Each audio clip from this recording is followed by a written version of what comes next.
Bem-vindo a mais esta reflexão.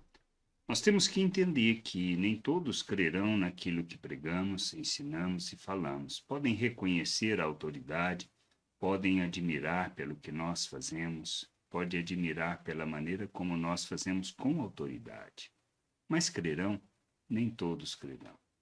Mas nem por isso a gente deve desistir. Devemos seguir na jornada, indo por este mundo, vivendo a nossa vida, vivendo as relações segundo os valores do reino de Deus, pregando, ensinando, falando, mostrando, revelando a glória de Deus. É isso que a gente precisa aprender e entender.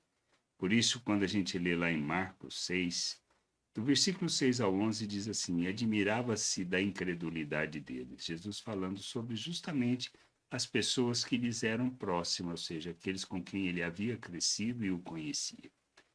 Jesus percorria as aldeias vizinhas, ensinando, chamou os 12 e passou a enviá-los de dois em dois, dando-lhes autoridade sobre os espíritos imundos. Ordenou-lhes que não levassem nada para o caminho, exceto um bordão, nem pão, nem sacola, nem dinheiro, e que fossem calçados de sandálias e não usassem duas túnicas. E recomendou-lhes: quando vocês entrarem numa casa, fiquem ali até saírem daquele lugar. E se em algum lugar não quiserem recebê-los nem ouvi-los, ao saírem dali, sacudam o pó dos pés, em testemunho contra eles. Este é o nosso papel: pregar, anunciar, ensinar, viver o reino de Deus, falar do reino de Deus, da salvação, da reconciliação, do perdão dos pecados, da vida eterna. Nós somos chamados para viver, fazer isso.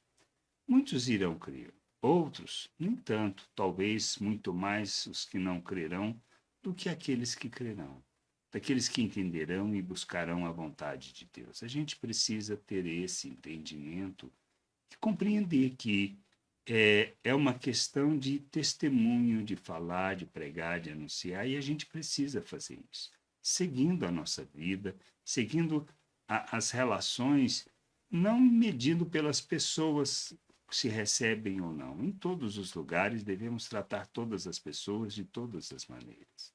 E se não receberem, tem problema? Não. Devemos simplesmente, como diz, é um ditado antigo, uma forma antiga, de sacudir o pó, de maneira que a gente não carregue nada, ou seja, temos a certeza de que fizemos o que precisávamos ter feito dentro da vontade de Deus, segundo a vontade de Deus. Somos chamados para isso.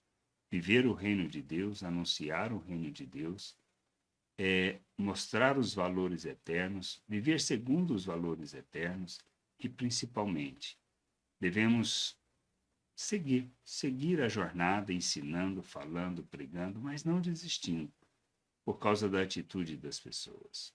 Porque nós não vivemos por causa das atitudes das pessoas. Vivemos sim por causa da vontade de Deus. E é isso que a gente precisa entender. Pregar o reino de Deus, anunciar o reino de Deus, viver o reino de Deus na terra, glorificando o Senhor, glorificando o seu nome. Graça e paz sobre a tua vida. Amém.